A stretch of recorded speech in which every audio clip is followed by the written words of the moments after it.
नमस्कार दोस्तों, स्वागत है आप सभी का हमारे इस चैनल गरुड़ धर्मार्थ पर। दोस्तों, अगर आप भी अपनी लाइफ में कुछ नया सीखने की चाह रखते हैं तो इस चैनल को अभी सब्सक्राइब कर लें। जय भोलेनाथ। दोस्तों, क्या आपके पितृ आपसे नाराज है और क्या आपको लगता है कि आपके पितरों की वजह से आपके घर की सुख शांति में रुकावट आ रही है और आपके कार्य नहीं बन रहे हैं, या आप संतान की कमी और धन की कमी या कर्ज से परेशान हैं, या आपका भाग्य आपका साथ नहीं दे रहा है? तो दोस्तों, इस बार के पितृपक्ष श्राद्ध में यदि आप कुत्ते को ये एक चीज खिला देते हैं तो आपके सभी पितृदोषों का तुरंत ही नाश हो जाएगा और आपको मिल जाएगी सभी संकट और कष्टों से मुक्ति। और दोस्तों, इस एकमात्र उपाय को करने से आपको धनवान मालामाल होने से कोई नहीं रोक सकता और आपकी जो भी मनोकामना है वो भी पूरी हो जाएगी। दोस्तों, इस बार 29 सितंबर 2023 से पितृपक्ष श्राद्ध बहुत ही दिव्य और दुर्लभ संयोग लेकर आया है। दोस्तों, इस पितृपक्ष में राजयोग, काल सर्प दोष के साथ साथ धन लक्ष्मी योग भी बन रहा है, जिस वजह से इस बार के पितृपक्ष श्राद्ध का बहुत अधिक महत्व बढ़ गया है।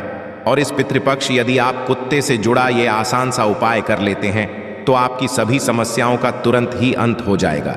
इसलिए दोस्तों, वीडियो को आखिर तक जरूर देखें। और यदि आप भी अपने जीवन में महादेव की कृपा पाना चाहते हैं और पितरों का आशीर्वाद पाना चाहते हैं तो वीडियो को लाइक करके कमेंट में हर हर हर महादेव लिखना ना भूलें। दोस्तों, पितृपक्ष की शुरुआत इस साल भाद्रपद मास के शुक्ल पक्ष की पूर्णिमा तिथि 29 सितंबर 2023 दिन शुक्रवार से हो रही है, जो 14 अक्टूबर 2023 दिन शनिवार तक रहेगा। पंचांग के अनुसार 29 सितंबर 2023 दिन शुक्रवार को दोपहर 3:26 तक भाद्रपद पूर्णिमा है। इसके पश्चात आश्विन मास के कृष्ण पक्ष की पहली तिथि प्रतिपदा शुरू हो जाएगी। इसीलिए पितृपक्ष से संबंधित सभी कार्य 14 अक्टूबर तक ही संपन्न कर लेना बेहतर होगा। दोस्तों, पितृपक्ष में की आत्मा की संतुष्टि के लिए श्राद्ध और तर्पण किए जाते हैं, जिससे पितृ खुश होकर अपनी संतान को आशीर्वाद देते हैं।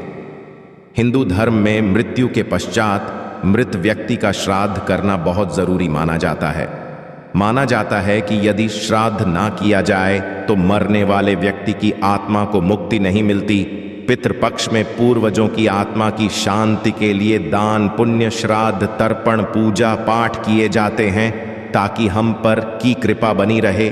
पितरों को प्रसन्न करने के लिए सबसे जरूरी चीज है श्रद्धा। बिना श्रद्धा के दिया हुआ श्राद्ध पितरों को प्राप्त नहीं होता, उनकी आत्मा को संतुष्टि नहीं मिलती और ना ही उनका आशीर्वाद संतान को प्राप्त होता है। श्रद्धा से पितरों को कुछ अर्पित करना ही श्राद्ध कहलाता है। जिनके पितृ प्रसन्न नहीं होते उन्हें पितृदोष लगता है। उन्हें अनेक प्रकार की परेशानियां, हानियां उठानी पड़ती हैं। रोग पीड़ा पीछा नहीं छोड़ते। घर में आपसी मतभेद बने रहते हैं। कार्यों में अनेक प्रकार की परेशानियां उत्पन्न होती हैं। इसके साथ ही अकाल मृत्यु का भय बना रहता है। संकट, अनहोनी या अमंगल की आशंका बनी रहती है। संतान की प्राप्ति में विलंब होता है। घर में धन का अभाव भी रहता है। साथ ही अनेक प्रकार के महादुखों का सामना करना पड़ता है। दोस्तों, पितृपक्ष पितरों को प्रसन्न करने के बहुत ही खास दिन होते हैं। इन दिनों आप एक छोटा सा उपाय करके भी पितरों को प्रसन्न कर सकते हैं और पितृ दोष से मुक्ति पा सकते हैं। आज के इस वीडियो में हम आपको शास्त्रों में बताया गया एक छोटा उपाय बताने जा रहे हैं। इस उपाय को करने से निश्चित ही आपको पितृ दोष से मुक्ति मिल जाएगी। साथ ही आपके कितने भी बड़े शत्रु हो वे भी सब शांत हो जाएंगे। ये उपाय न केवल आपको पितृदोष और शत्रुओं से छुटकारा दिलाएगा, बल्कि शनि दोष और काल सर्प दोष से भी राहत मिलेगी और सभी प्रकार के संकट दूर हो जाएंगे। पितृदोष पितृ आशीर्वाद में बदल जाएगा। दोस्तों, इस उपाय को सही प्रकार से करने के लिए आप हमारी इस वीडियो को एंड तक अवश्य देखें। तो आइए जानते हैं इस उपाय के बारे में। वैसे तो इस उपाय को आप पितृपक्ष में किसी भी दिन कर सकते हैं, किंतु पितृपक्ष के शुक्रवार, शनिवार और अमावस्या के दिन इस उपाय को अवश्य ही करना चाहिए। उपाय करने के लिए स्नान करके स्वच्छ वस्त्र धारण करें। इसके पश्चात आप अपनी रसोई घर की सफाई करें। फिर आप स्वच्छ जल, आटा गूंथने, आटा आपको बिना नमक मिर्च के गूंथना है। आपको प्लेन आटा गूंथना है। आटा गूंथने के पश्चात आप सबसे पहले रोटियां बनाएं। सदैव भोजन बनाते समय पहली रोटी गौ माता के लिए बनानी चाहिए। गौ माता के लिए रोटी बनाने के पश्चात ही आप परिवार के सभी सदस्यों के लिए रोटी बनाएं। जब परिवार के सभी सदस्यों की रोटी बन जाए तब अंत में आप मोटी लोई लें। मोटी लोई का मतलब है कि सारे परिवार के सदस्यों की रोटी बनाने के लिए आप जितनी बड़ी लोई लेते हैं, यानी कि जितना आटा लेते हैं उससे थोड़ा सा ज्यादा आटा आप अंत की रोटी बनाने के लिए लेना है। आटा लेने के पश्चात आप आटे में थोड़ी सी शक्कर रखें, जैसे पराठे, आलू के पराठे या कचौरी बनाते समय फीलिंग भरी जाती है। उसी तरह आपको आटे में 1 चम्मच शक्कर रखनी है और फिर इसकी रोटी बेलकर एक मोटी रोटी सेंकनी है। जब यह मीठी रोटी तैयार हो जाए तब आप इस रोटी को एक प्लेट में रख लें और रोटी के ऊपर आप सरसों का तेल लगा दें। अब इस प्लेट को अपने मंदिर के सामने ले जाकर खड़े हो जाएं और भगवान श्री गणेश, भगवान विष्णु, माँ लक्ष्मी जी और पितृदेव को प्रणाम करें और सभी कष्टों और संकटों को दूर करने की प्रार्थना करें। शनि देव को प्रणाम करें और शनि दोष को दूर करने की प्रार्थना करें। पितरों से जाने अनजाने में की गई अपनी सभी गलतियों की क्षमा मांगे और पितृदोष को दूर करने की भी प्रार्थना करें। यमदेव को प्रणाम करें। यमदेव को प्रणाम करने के पश्चात आप उस रोटी को ले जाकर किसी काले रंग के को खिला दें। यदि काले रंग का कुत्ता ना मिले तो आप किसी भी और कुत्ते को इस रोटी को खिला सकते हैं। दोस्तों, शास्त्रों में बताया गया है कि श्राद्ध पक्ष के दौरान पितृ पशु पक्षी के माध्यम से हमारे करीब आते हैं। मान्यता है कि पितरों तक भोजन पहुंचाने के लिए चींटी, कौवे, कुत्ते, गाय और देव को भोजन कराया जाता है। यह भी मानता है कि यह पांचों पंच तत्वों के भी प्रतीक है। कुत्ते को जल तत्व का प्रतीक माना जाता है, चींटी को अग्नि तत्व का, कौवे को वायु तत्व का, गाय को पृथ्वी तत्व का और देवताओं को आकाश का प्रतीक माना जाता है। इसलिए पितरों का श्राद्ध करते समय इन पांचों को आहार देकर पंच तत्वों के प्रति आभार प्रकट करते हैं। पंच बलि का एक भाग कुत्ते को खिलाया जाता है। दोस्तों, कुत्ते को यमराज का पशु माना जाता है। माना जाता है कि यमराज के अपने 2 कुत्ते हैं जिनका नाम श्याम और सबल है। इसलिए श्राद्ध पक्ष में कुत्ते को भोजन कराने से यमराज प्रसन्न हो जाते हैं। शिव बताया गया है कि श्राद्ध पक्ष के दौरान कुत्ते को भोजन देते हुए कहना चाहिए कि यमराज के मार्ग का अनुसरण करने वाले श्याम और सबल नाम के 2 कुत्ते हैं। मैं उनके लिए यह भोजन का भाग देता हूं। वे इस बलि को ग्रहण करें। इसे कुकुर बलि भी कहा जाता है। इसीलिए आप भी कुत्ते को भोजन कराते समय ये बात अवश्य ही बोले कि यमराज के मार्ग का अनुसरण करने वाले श्याम और सबल नाम के 2 कुत्ते हैं। मैं उनके लिए यह भोजन का भाग हूं। वे इस बलि को ग्रहण करें। आपको यह बोलने के पश्चात ही कुत्ते को भोजन कराना है। कुत्ते को रोटी देने के पश्चात आप हाथ जोड़कर कुत्ते को प्रणाम करें, यमराज को प्रणाम करें और भैरव भगवान को भी प्रणाम करें। कुत्ते को भैरव महाराज का भी सेवक माना जाता है। कुत्ते को भोजन कराने से भैरव महाराज प्रसन्न होते हैं और संकटों से भक्तों की रक्षा करते हैं। जो लोग कुत्ते को भोजन कराते हैं उन्हें शनि देव की भी कृपा प्राप्त होती है और शनि दोष से राहत भी मिलती है।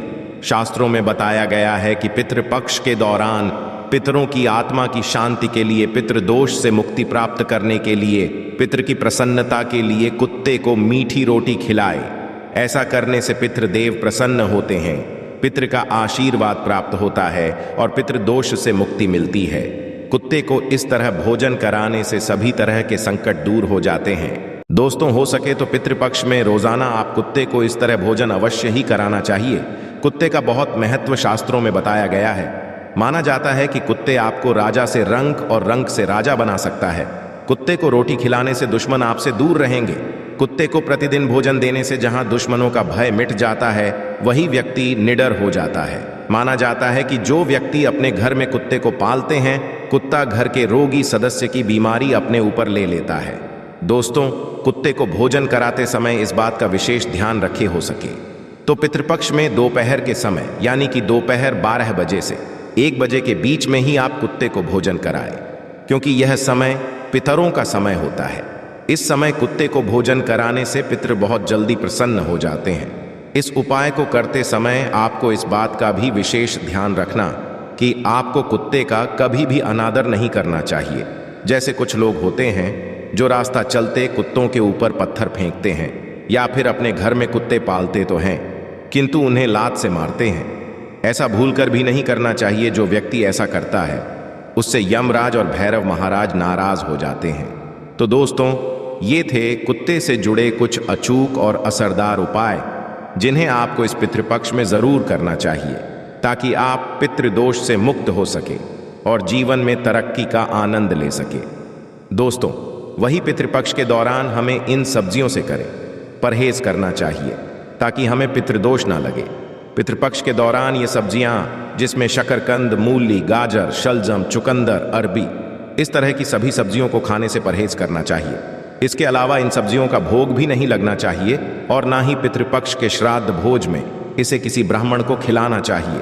यदि आप ऐसा है तो आपके पूर्वज इससे नाराज हो सकते हैं।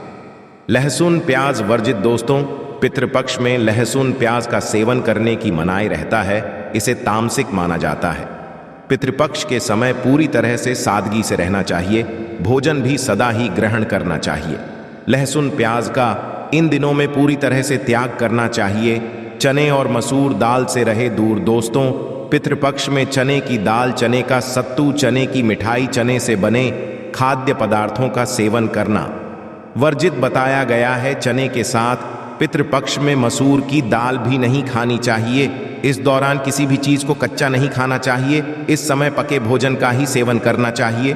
दोस्तों, आइए जानते हैं कि कुंडली में पितृदोष का निर्माण कैसे होता है और इससे कैसे बचा जा सकता है। दोस्तों, हिंदू धर्म में पूर्वजों का बहुत महत्व दिया जाता है। उनकी आत्मा की शांति के लिए व्यक्ति श्राद्ध पिंडदान करते हैं। हर महीने की अमावस्या तिथि के अलावा पितृपक्ष के 15 दिन पितरों को ही समर्पित होता है।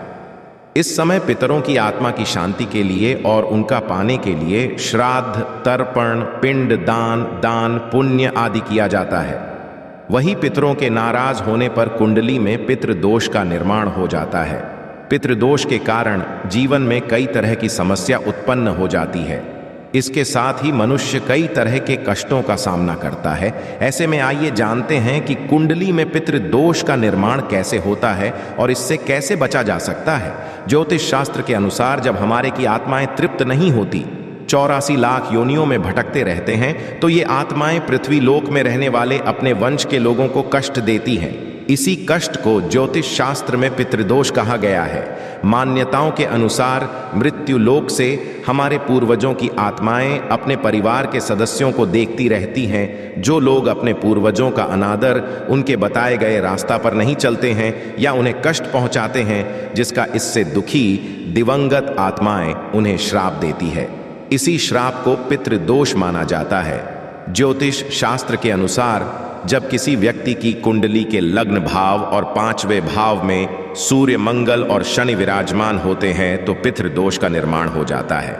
इसके अलावा कुंडली के अष्टम भाव में गुरु और राहु एक साथ आकर बैठते हैं तो भी पितृदोष का निर्माण होता है।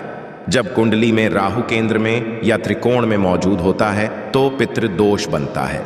इसके अलावा जब सूर्य, चंद्रमा और लग्नश का राहु से संबंध है तो जातक की कुंडली में पितृदोष बनता है। जब कोई व्यक्ति अपने से बड़ों का अनादर करता है या फिर उसकी हत्या कर देता है तो ऐसे व्यक्ति को पितृदोष लगता है और जीवन नरक बन जाता है। जब किसी व्यक्ति की कुंडली में पितृदोष का निर्माण होता है तो ऐसे व्यक्ति को अपने जीवन में कई तरह की बाधाओं का सामना करना पड़ता है। ऐसे व्यक्ति के विवाह में देरी होती है, विवाह टूट सकती है, तलाक की स्थिति हो जाती है, वैवाहिक जीवन में सदैव तनाव बना रहता है। ऐसी महिलाओं को गर्भधारण में समस्याएं आती है, बच्चे की अकाल मृत्यु हो सकती है, जीवन में कर्ज और नौकरी में परेशानियां आती रहती हैं। इसके अलावा ऐसे लोगों के घर में या परिवार में आकस्मिक निधन या दुर्घटना हो सकती है। लंबे समय से किसी बीमारी के चलते परेशान रह सकते हैं। परिवार में विकलांग या अनचाहे बच्चे का जन्म हो सकता है। ऐसे व्यक्ति को बुरी आदतों की लत भी लग सकती है, पितृदोष होने पर मिलते हैं। ये संकेत यदि किसी जातक की कुंडली में पितृदोष हो तो उसे अपनी जीवन में कई तरह के कष्ट झेलने पड़ते हैं। पितृदोष के कारण शादी में भी बाधा आती है। ऐसे में विवाह में देरी होने लगती है, समय से शादी नहीं हो पाती है। पितृदोष के कारण वंश वृद्धि रुक जाती है। ऐसे में संतान प्राप्ति में बाधा आ जाती है इसके साथ ही संतान के करियर से संबंधित भी समस्या उत्पन्न हो जाती है। यदि किसी जातक की कुंडली में पितृदोष होता है तो वह कई की बीमारियों से ग्रसित हो जाते हैं। समय समय पर उनका सेहत बिगड़ने लगता है। धीरे धीरे वह मानसिक तनाव में आना शुरू हो जाते हैं। पितृदोष से मुक्ति के लिए करें उपाय। पितृदोष धन हानि और परिवार की तरक्की में रुकावट का कारण बनता है। कई कोशिशों के पश्चात भी व्यक्ति को सफलता नहीं मिल पाती है। पितरों के नाराज होने से व्यक्ति कंगाली की ओर चला जाता है। इसके साथ ही परिवार को आर्थिक तंगी का भी सामना करना पड़ता है। पितृदोष पारिवारिक कलह बनने लगते हैं। घर में झगड़े होते हैं। यदि बार बार बिना कारण के घर में झगड़े हो रहे हो तो यह पितरों की नाराजगी का संकेत माना जा सकता है। पितृदोष होने के कारण परिवार के सदस्यों के बीच तनाव की स्थिति बन जाते हैं। इसके साथ ही कोई ना कोई सदस्य सदैव बीमार रहता है, किसी बड़ी बीमारी से ग्रस्त रहता है। पितृदोष होने से जातक के रोजगार में बाधा आती है। उन्हें मन मुताबिक नौकरी नहीं मिल पाती है। पितृदोष से के लिए करें ये आसान उपाय। पितृदोष से मुक्ति पाने के लिए प्रतिदिन पीपल के पेड़ में जल चढ़ाना चाहिए। जल में काले तिल को मिलाकर दक्षिण दिशा में अर्घ्य देने से भी पितृदोष से मुक्ति मिलती है। अमावस्या और पितृपक्ष में श्राद्ध पिंडदान आदि कर्म करने से भी पितृदोष से मुक्ति पाया जा सकता है। इसके साथ ही इस उपाय को करने से न केवल पितृदोष से मुक्ति मिलती है, साथ ही इससे पितृ भी प्रसन्न होते हैं। पितृदोष दूर करने के लिए पितृपक्ष में स्वर्ण दान करना भी सबसे लाभकारी माना जाता है। कुंडली में पितृदोष से मुक्ति के लिए व्यक्ति को अपने घर में हर अमावस्या पर श्रीमद् भागवत के गजेंद्र मोक्ष अध्याय का पाठ करना चाहिए। पितृ दोष से मुक्ति के लिए जरूर करें। ये काम प्रत्येक चतुर्दशी अमावस्या और पूर्णिमा के एक दिन पहले पीपल पर दूध चढ़ाना चाहिए। ऐसा करने से न केवल पितृदोष से छुटकारा मिलेगी बल्कि काल दोष से भी मुक्ति मिलेगी। यदि कुंडली में पितृदोष बन रहा हो तो जातक को अपने घर की दक्षिण दिशा की दीवार पर अपने स्वर्गीय परिजन का फोटो लगाकर उस पर हार चढ़ाना और रोज उनकी पूजा करके उनसे आशीर्वाद प्राप्त करना चाहिए। इससे नाराज पितृ प्रसन्न हो जाते हैं। पितृदोष के उपाय के लिए व्यक्ति को काले कुत्ते को उड़द के आटे से बने रोटी हर शनिवार को खिलाने से शनि राहु केतु तीनों ग्रहों का नकारात्मक भाव कम होता है और साथ ही मनुष्य पितृदोष से मुक्ति पा लेता है। पितृदोष को कम करने या मुक्ति पाने के लिए सर्व पितृ अमावस्या पर पितरों को खुश करने के लिए उनके चित्र पर पुष्प अर्पित करना चाहिए। आप अपनी राशि के अनुसार पितृदोष निवारण के उपाय करके दोष का निवारण कर सकते हैं। राशि के अनुसार करें। श्राद्ध मेष, इस राशि के जातक श्राद्ध पक्ष के दौरान रांगे की धातु से बना सिक्का पानी में करें। साथ ही श्राद्ध पक्ष में प्रतिपदा के दिन अपने परिजनों के नाम से गरीबों को भोजन करवाए। वृषभ, इस राशि के जातक श्राद्ध पक्ष में किसी भी दिन बटुक भैरव मंदिर में जाकर दही गुड़ का भोग लगाए। पितरों के नाम से 21 बच्चों को भोजन कराकर उन्हें सफेद वस्त्र भेंट करें। इससे पितृदोष खत्म होता है। मिथुन, इस राशि के जातक पितृदोष से मुक्ति पाने के लिए इस बार पितरों के नाम से श्राद्ध पक्ष में किसी भी दिन पक्षियों को बाजरा खिलाए, उनके पानी की व्यवस्था करें। इसके किसी सार्वजनिक स्थान पर प्याऊ लगवाए। कर्क, इस राशि के जातक श्राद्ध पक्ष के किसी भी दिन 400 ग्राम साबुत बादाम बहते पानी में प्रवाहित करें। शिवलिंग का दूध से अभिषेक करें और गरीबों को दूध चावल से बनी खीर बांटे। इससे पितृदोष से मुक्ति मिलेगी। सिंह, इस राशि के जातक श्राद्ध पक्ष में गरीबों को यथाशक्ति सूखे अनाज का दान करें और उन्हें पीले रंग के वस्त्र भेंट करें। स्वयं प्रतिदिन तुलसी के पौधे में जल।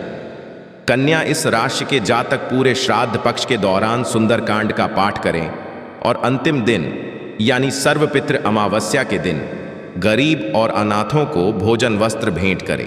खासकर दिव्यांगों को भोजन जरूर करवाएं। तुला, इस राशि के जातक पितृदोष से मुक्ति के लिए दूध चावल से बनी खीर और नमकीन चावल गरीबों में बांटे। 7 गरीब कन्याओं को चप्पल और छाता भेंट करें। पितृदोष से मुक्ति मिलेगी। वृश्चिक, इसके जातक पितरों के नाम से 5 गरीबों को 2 रंग का कंबल या गर्म वस्त्र दान करें। उन्हें भोजन करवाए या भरपेट भोजन करने। जितना पैसा दान दे गाय को हरा चारा खिलाए। धनु राशि के जातक पक्षियों के दाना पानी का इंतजाम करें, गौशाला में चारा भेंट करें, पितरों के नाम से किसी तीर्थ स्थान में गरीबों को भोजन करवाएं। मकर इस राशि के जातक पितृदोष से मुक्ति के लिए श्राद्ध पक्ष में किसी भी दिन गंगा जल ढले हुए पानी से नहाए, किसी में जाकर दृष्टिहीन और दिव्यांग बच्चों या बड़ों को भोजन करवाए। कुंभ इस राशि के जातक पितृदोष के निवारण के लिए 11 श्रीफल ले, और यदि पितरों के नाम पता है तो उनके नाम लेते हुए एक एक श्रीफल बहते जल में प्रवाहित करें। गरीबों को पवित्र नदी के किनारे बैठाकर भोजन करवाए। मीन इस राशि के जातक श्राद्ध पक्ष के किसी भी दिन गरीबों को दूध या मावे से बनी खाने की वस्तुएं भेंट करें। गाय जिसका में बच्चा हुआ हो उसे हरा चारा खिलाए। गौदान भी किया जा सकता है। आशा है कि आज की इस प्रस्तुति में बताई गई जानकारी आपको अच्छे से समझ आ गई होगी। वीडियो अच्छा लगा हो तो एक लाइक अवश्य कर दें। धन्यवाद वीडियो के अंत तक बने रहने के लिए।